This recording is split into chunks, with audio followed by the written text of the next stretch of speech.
In this video, we will outline takeaways from the court hearing on December 1st of the state of Georgia's RICO case against President Trump and 15 others.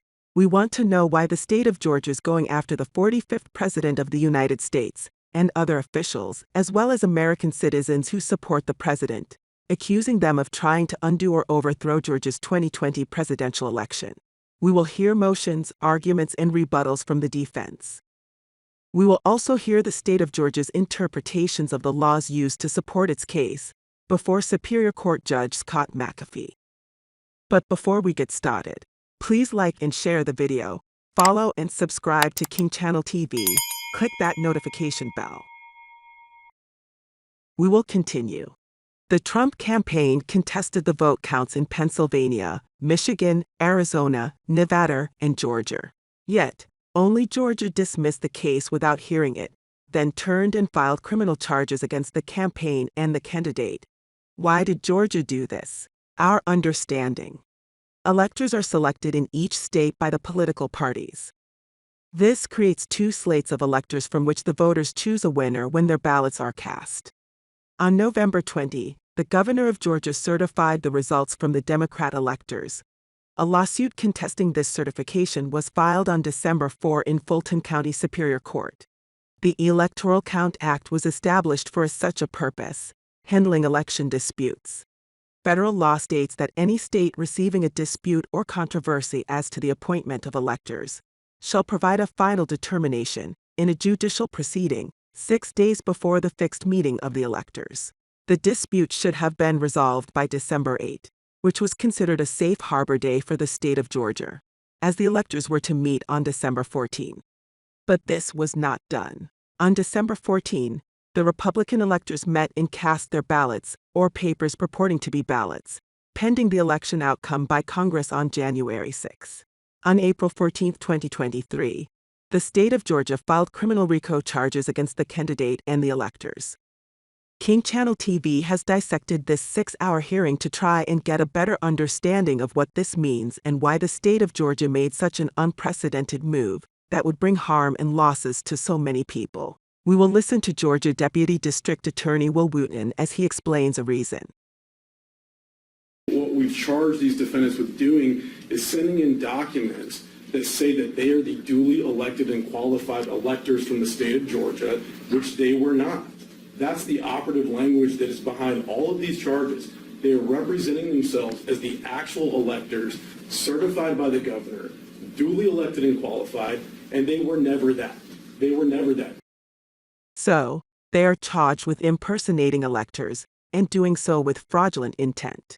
We will go forward with arguments and rebuttals from defense attorney Holly Pearson. Good morning, Your Honor. Good morning. I'm Holly Pearson. I also represent Mr. Schaefer, and we also are arguing these issues for Supremacy Clause and constitutional issues for all the other defendants. So starting at the beginning, presidential electors are created by the Constitution. In the United States term limits case versus Thornton, the Supreme Court said, well, the function they form is federal, and any power that any state has over them has to be delegated to it, and it's not reserved. The states can exercise no powers whatsoever, which exclusively spring out of the existence of the national government, which the Constitution does not delegate to them. So the obvious and normal question then is, what power does the Constitution give to the states with regard to presidential electors? It plainly gives one limited power to the states. It gives the state the power of appointment in the manner that the legislature sees fit to appoint presidential electors. Well, what does that mean? The Supreme Court has made explicit that the appointment power stops at least before they ballot. It stops at Election Day. The power under the Constitution to decide presidential elector disputes goes to Congress on that day. Once there is an election, Congress, under the 12th Amendment, is the only body that is allowed to adjudicate presidential elector disputes. And it delegated through the Electoral Count Act one window of opportunity for the state to do that for it, through the Electoral Count Act, through the safe harbor, if they made a final judicial determination through the judicial process that's been set up in Georgia by the safe harbor date. But here they did not do that. And so the Constitution under Article 2, Section 1, and under the 12th Amendment, make plain that Congress alone has the authority then to adjudicate presidential elector disputes. So ultimately, are you saying that anything an elector does, because that is exclusively the purview of federal authority, the state has to stay outside of that? Well, anything they do as an elector. I mean, if they went out and committed a murder, I mean, the state would obviously be able to prosecute them for a murder. But here, in this case, they have been prosecuted for their actions as presidential electors. Yes, once we're back in the federal realm and outside the appointment power, the state has no authority. The only authority they have identified is the appointment power, and the appointment power plainly does not apply to the activities for which they have indicted the presidential electors, which are solely within the federal realm here. It's not whether the electors can do whatever they want. It's about which sovereign gets to govern them. And under the Constitution and the ECA, only the federal sovereign gets to govern them after the appointment power is passed here. There is no conduct in this indictment against my client or the other electors that has anything to do with the appointment power. It all has to do with the balloting, the meeting and the balloting, and that's exclusively federal. They have to show what authority they have, and they cannot. Even if this weren't the case, Your Honor, we also have preemption issues. The state cannot criminalize what federal law allows. And here, they are criminalizing the submission of ballots that the ECA under Section 15 plainly allows. ECA doesn't say you can just submit presidential elector ballots. It says certificates and papers purporting to be certificates. The ECA says, here's what we're going to tell you, state. We've got all the power. Here's what we're going to give you. If you get a judicial decision done by Safe Harbor Day, you get to tell us who the presidential electors are. If you don't, then we get to tell you who they are. But what the state has done here is arbitrarily, based on no authority that I'm aware of, said, nope, we don't care about the Safe Harbor or the ECA. What we have decided is that the governor's certification at the beginning of the process is binding and decides who the lawful and only lawful electors of the state are, and therefore we're going to stand in front of anybody through criminal, threat of criminal prosecution or actual criminal prosecution inside of the side we decide didn't win, and keep them from sending it to Congress. If they don't meet the Safe Harbor, Congress can decide to consider whatever it wants to decide. It is not bound by any governor's certification. It doesn't deem anybody to be the lawful, and they're all contingent electors. If they don't meet the Safe Harbor date, everybody's contingent until Congress tells us who isn't, based on whatever they want to consider on January 6th. In conclusion, if you look at what the Constitution does and how it is structured, I don't think it makes any intuitive sense that the framers intended for one state prosecutor in one state to take on a huge federal investigation involving so many disruptive forces in the federal government and in the functioning of the national government. And I know in a case like this, we're pretty far down the road, and it's pretty difficult to say, hey, oh, wait a minute, guess what? You don't have jurisdiction or authority to do this. But we're all, at the end of the day, bound by the rule of the law. And here we're talking about the supreme law of the land, what the Constitution tells us we have to do. And if we follow that rule of law here, Your Honor, this has to be dismissed. Now, arguments and rebuttal from Deputy DA Will Wooten. Judge, I want to kind of start with the elephant in the room. A lot of the other side's argument is premised on this idea that their clients were presidential electors, and that the state cannot regulate the conduct of presidential electors because of the Electoral Count Act. The elephant in the room is none of them were presidential electors. None of them are presidential electors. They've never been presidential electors as it relates to the 2020 election. And so those arguments do not apply. And so none of the analysis about preemption applies to them. What we've charged these defendants with doing is sending in documents that say that they are the duly elected and qualified electors from the state of Georgia, which they were not. So the state's position would be if there had been a disclaimer at the bottom of the actual certificate submitted, otherwise the actions of meeting, convening, bringing in a court reporter, everything else, that was all authorized by the ECA? I can't say that for certain, Judge. Again, turning to field preemption, they say that the field is occupied by the Electoral Count Act. It's not. What about the argument, I think it's raised in also in Defendant Shealy's brief, the idea that if Congress came back and decided to accept or certify a different slate, the state then able to prosecute the slate that Congress ultimately accepts? Again, Judge, that's not what the facts are here, so I can't answer that question because it plays into the preemption arguments, though, right? Well, I can't quite answer that either. In their briefs, they really hit on this idea that Georgia lacks delegated power to prosecute them under the United States Constitution.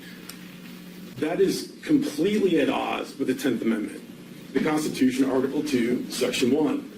It expressly assigns to the states the power to appoint in such manner as the legislature thereof may direct a number of electors. That means that the states determine who their electors are. It's in the Constitution. The Electoral Count Act cannot interfere with that. We've made some cites to some of these other cases. In Ray Green, 134 U.S. 377 at 380, an 1890 case. Congress has never undertaken to interfere with the manner of appointing electors or to regulate the conduct of such election or to punish any fraud in voting for electors, but has left these matters to the control of the states. I don't know how much more explicit it can get. And this issue was kind of taken up again very recently in 2023 by the Supreme Court in Moore v. Harper, 143 Supreme Court 2065. State legislatures must provide a complete code of congressional elections that includes regulations relating to notices, registration, supervision of voting, protection of voters, prevention of fraud and corrupt practices, etc. We have the power to prevent fraud and corrupt practices in our presidential elections. And as the court pointed out, the Supreme Court unanimously held and should follow that Article 2, Section 1 of the Constitution gives the states far-reaching authority over presidential electors absent some other constitutional constraint. But on this point, just so we can set bearings, in your research of this, has an elector or someone purporting to be an elector ever been prosecuted before? I don't know, Judge. I don't know the answer to that. But you haven't found one? I have not found one. I have not found one. Our position is that the motion should be denied. There's no provision of federal law that preempts Georgia from prosecuting election fraud. They pointed to nothing. The general police power is reserved to the states, not the federal government. The Constitution expressly assigns power to regulate presidential elections to the states. And the Electoral Count Act does not in any way, while it may anticipate that multiple slates of votes might come in, it does not authorize. A rebuttal from defense attorney Holly Pearson. There are two fundamental flaws that underpin virtually everything that Mr. Wooten just said. First of all, the state just made our point for us, Your Honor. They said they get to decide who the real electors are, and because our folks weren't real electors, they don't get the protections of presidential elections. That is a fundamental misstatement of plain federal law. Under the ECA, unless the state meets the safe harbor, which there's no dispute they did not do in this case, both sets of electors are contingent, and the governor's certification upon which the state is relying has absolutely no authority for them to rely on that, for them to decide who the rightful electors are. That gets decided by Congress on January 6th, and not a moment before that when the state misses its safe harbor. Their entire theory, their legal theories all flow from the fact that they believe they get to decide who the real electors are when the Constitution is clear that only Congress gets to decide that. And when there is not a safe harbor decision and there's a dispute, Congress decides on January 6th. The other critical flaw in the argument, Your Honor, is they fail to acknowledge what the Supreme Court has made very plain in United States Term Limits versus Thornton. And that is presidential electors are created by the Constitution.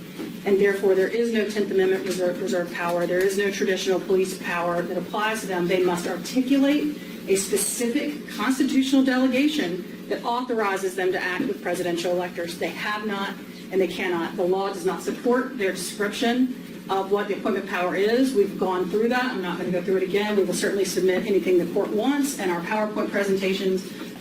And I didn't hear you address the In Ray Green case and the language that the state cited in that. Yeah, I think we talked about that earlier, Your Honor. I believe the Green case is in the same bucket as the Giappolo case that is grounded in the appointment power. the idea that Congress would say, we don't permit anybody to send dual slates, but we're going to talk about how we're going to handle it 5 different times in one section defies any credibility. Their ability to count includes their ability to adjudicate, and they can't adjudicate what they can't count. They clearly are permitting people to submit it, whether they're mandated to or not, have a duty to or not, they're allowing them to. ACA is plain that they're allowed to, and that just really can't be disputed. The idea that the law doesn't talk about contingent electors, well, yeah, we've come up with that term, but it clearly does anticipate that there will be some electors that are certified, for example, by the governor, and some that might be certified by the legislature, and here's how we're going to deal with that. There might be ballots and papers purporting to be ballots. So whatever you want to call that, Congress might call it purported electors under the language they have used. It doesn't matter. It's plainly addressed and allowed under the ECA, and that is the point.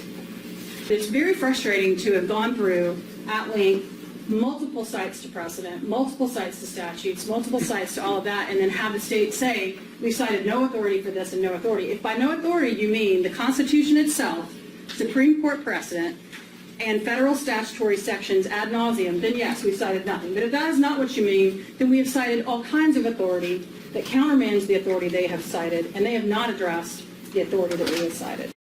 Judge, if I may just, there were a couple arguments that were raised in the PowerPoint that I don't know that they appeared in the brief, so we would request 10 days to provide me supplement. All right. This brings our video to a close. Please like and share the video. Follow us and subscribe to King Channel TV. Click that notification bell. Peace.